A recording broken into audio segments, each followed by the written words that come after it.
1903, pioneering cinematographer Billy Bitzer filmed some of the first moving shots by placing a camera on the back of a milk wagon. Early car chases were photographed by attaching cameras to the fronts of automobiles. By 1916, Bitzer had placed a camera on a crane to provide a sweeping, high-angle perspective of a backlot Babylon for D.W. Griffith's Intolerance. Over the years, cameras have rolled down tracks, taken to the air on planes, and been attached to basically anything that gave movement to a shot. On today's sound stages, cameras are often placed on cranes atop mobile platforms called dollies. State-of-the-art camera cars, such as the Shotmaker, incorporate a crane arm atop a fast-charging vehicle, providing smooth shots for even the fastest action sequence. But locations beyond the reach of traditional camera platforms require even more innovative methods. One system filling this gap is called the cable cam, a movable camera platform that can be suspended above almost any terrain. Creator Jim Rodnunski saw a need for this device when earlier in his career he attempted to film skiers on extremely difficult slopes. The cable cam is essentially a dolly suspended by cables in the air instead of, say, being mounted on a truck or on a track on the ground. We can fly down rivers, we can fly over waterfalls, down mountainsides, through stadiums, in places where you couldn't drive a camera car, maybe a helicopter wouldn't be able to get that low or get that close to people or animals, that kind of thing. The camera carriage rides on metal track wheels that grip onto a constantly moving cable. The cable itself runs in an endless loop powered by a hydraulic engine. While the word cable normally suggests steel, the cable cam uses ropes made of a synthetic fiber.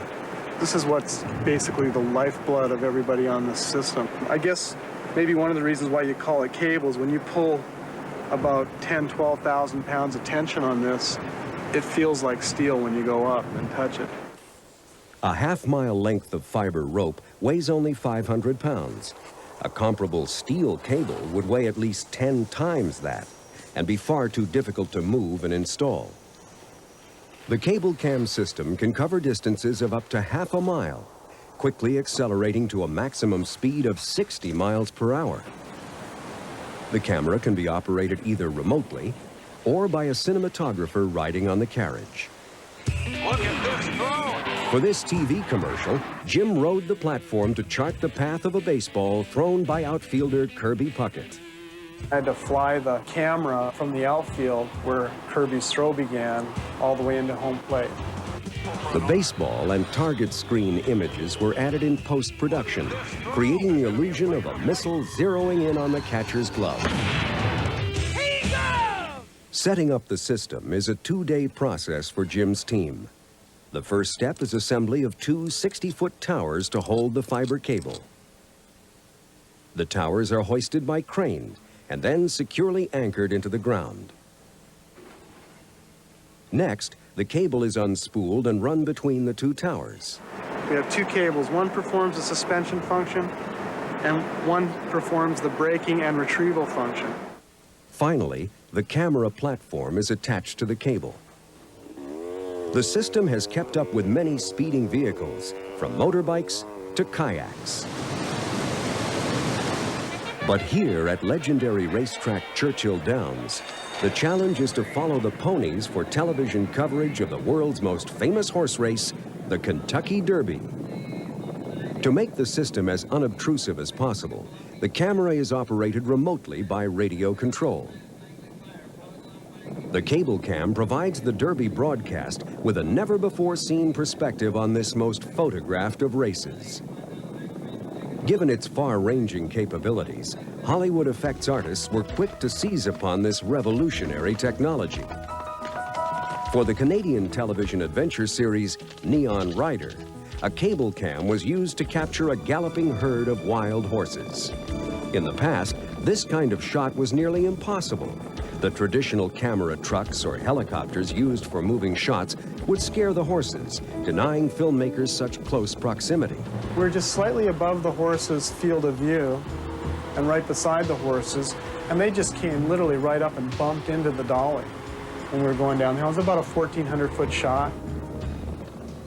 The cable cam proved its versatility in a vastly different setting on director Spike Lee's family drama, Crooklyn.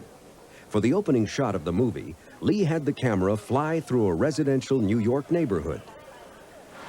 They needed to preserve the look of that street, so they decided to put the dolly track in the air. We started on about the 4th floor of a brownstone in Brooklyn and then fly down the street with the kids. For the magical fantasy film 3 Wishes, director Martha Coolidge turned to the cable cam for a crucial effect sequence. You're just going to float like this. In the story's climactic moment, a young boy soars above a carnival. 4, 5. A helicopter was used to film high-angle aerial shots, but it was too dangerous to bring the chopper close to the carnival rides for shots representing the young boy's point of view. For these, Coolidge looked to the cable cam. What was great about the cable cam is that it can go very fast and change its perspective. It has a real incredible feeling of speed and flying at a lower altitude than a helicopter can be. Footage of the young boy flying was photographed against a green screen, a temporary background often used in filming effect shots. It really looks like he's pushing against wind. I'd say we got it. Yeah. The images from the cable cam and green screen shots are combined in post-production, along with the finishing touch of computer-generated fireworks. The entire sequence is overseen by Academy Award-winning visual effects supervisor Phil Tippett. Modulating how those different views are working together really gives you the feeling that we're looking for in this sequence, which is to give this little boy who's been very troubled up to this point in the film a sense of life and fun and play. In the completed scene, the boy takes to the air with the greatest of ease, an illusion generated by a battery of effects and a highly ingenious camera system. Coming up, we'll see how fast-moving cameras and even faster film speeds provide the punch for many memorable special effects shots. One of the earliest techniques in effect photography was simply varying the speed at which the film was shot. Early cameras were hand-cranked to move the film past the gate. Comedies and chase sequences were often under-cranked, producing speedier action and a humorous effect. But smoother images would require more streamlined cameras.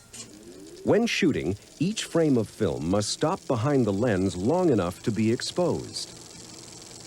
A major advance in camera technology, the development of register pin movement, allowed film to be moved past a camera's gate at a uniform rate. In motion pictures, the standard practice is to expose and project film at 24 frames per second. When film shot at a faster speed is projected at that standard rate, the photographed event is seen as slow motion. Today's visual effects artists often film at high speeds, especially when shooting an effect sequence with miniatures. In the cyberspace thriller Johnny Mnemonic, rocket missiles are launched on a secret compound situated under a bridge that actually stands in Montreal.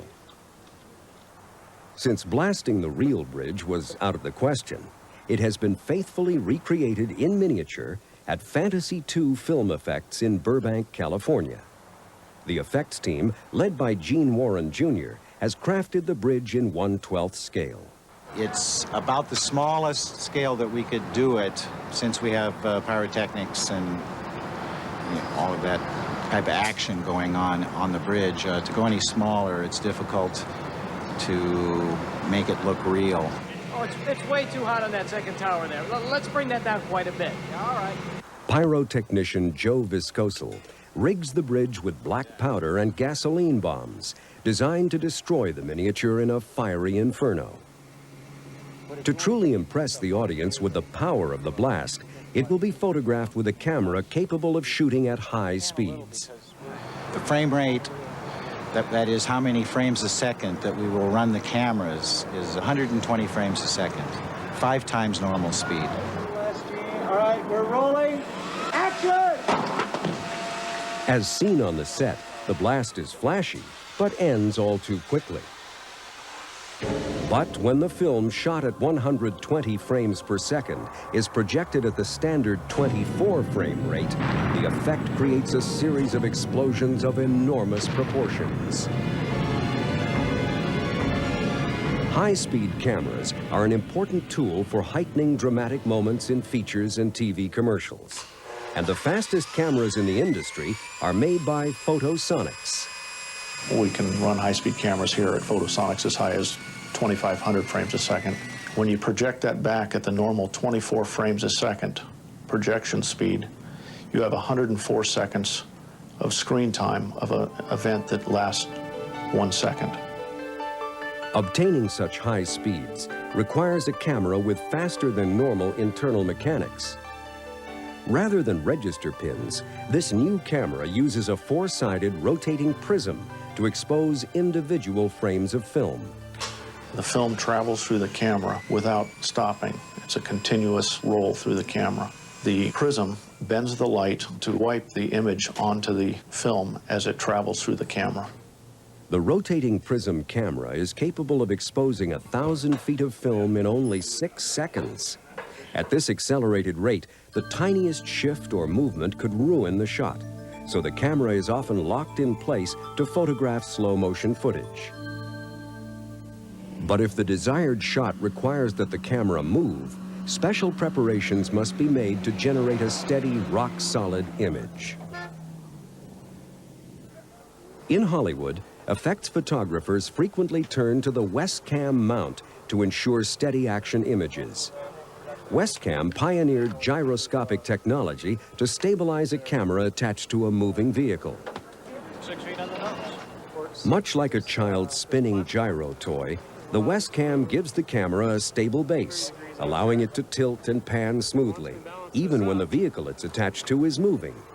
To create a slow-motion shot for the comic book-inspired action film Judge Dredd, camera operator Steve Koster encloses the high-speed camera in a protective globe to help ensure a stable picture. The dome enclosure is used primarily for wind protection. For instance, this shot, the wind buffeting is enough to upset the balance of the camera. So the enclosure just protects it. Pat, are we doing that? The goal of this effect shot is to capture pyrotechnics igniting in slow motion across a wall. Okay, folks, everybody stay clear. Here they come. Against a pitch-black sky, the flash powder charges explode in sequence as the camera car charges past. To portray exploding windows during a chase sequence, the picture is flipped on its side. The Westcam shot is then combined with other filmed elements and computer-generated images at Visual Effects House Mass Illusion. That color correction's just right. The result is a near miss for Judge Dredd and a moment of pyrotechnical poetry for the audience.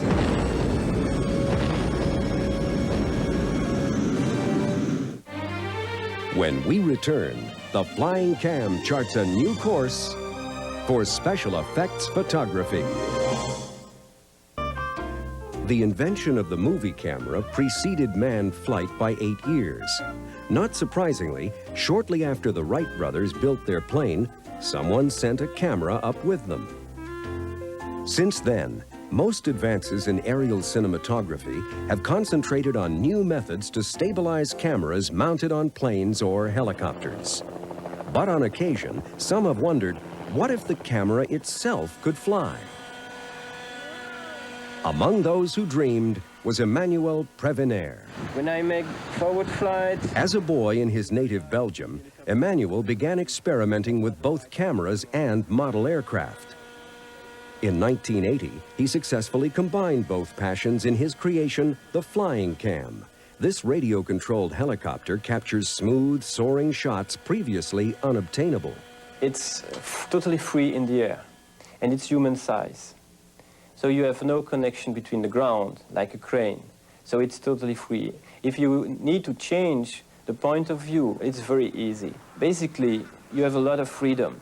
far more freedom than ever with a crane, and even with a big helicopter, because this one is so small. You can fly through a window, coming from outside, a small room, then go outside and turn around the building. Operating the mini chopper requires a deft controller. Emmanuel pilots many of the flying cam's flights himself. Actually, the helicopter is like a second human being for me. I don't feel it when I fly. I forget it totally. I am in the helicopter, and the relationship is really like I am the helicopter. This personal relationship is reflected in the flying cam's design. This helicopter is 6 feet, exactly my size. I'm 6 feet tall, and the wingspan is 6 feet. The weight is about 30 pounds, ready to fly, equipped with a 35 film camera. The pilot uses 2 joysticks to fly the helicopter. One controls vertical movement, the other controls right and left turns. The maximum speed will be at about 70 miles per hour. We can fly backwards also. We can spin the helicopter also. We can rotate the helicopter with the tail rotor. Okay, go up slowly. A second person operates the camera with controls to pan and tilt, as well as adjust focus. To send the controlling radio signals, both operators must stay within the flying cam's line of sight. For some locations, keeping up with the camera is a challenge in itself. In this commercial for Swiss television, the pilot and camera operator follow the helicopter in a chase car. Here we go inside the tunnel, very dark, difficult for the pilot to follow. And then we will stop with the chase car here and we'll let the helicopter go for the rest of the shot. Here we have a fence, so the helicopter passes over the fence, and then somebody opened the fence so that the pilot can walk and follow the helicopter to go through this passage, because it's quite a long distance. Besides providing expansive visions, the flying cam offers tremendous flexibility, as demonstrated when it chased the Montreal Expos mascot around a baseball stadium.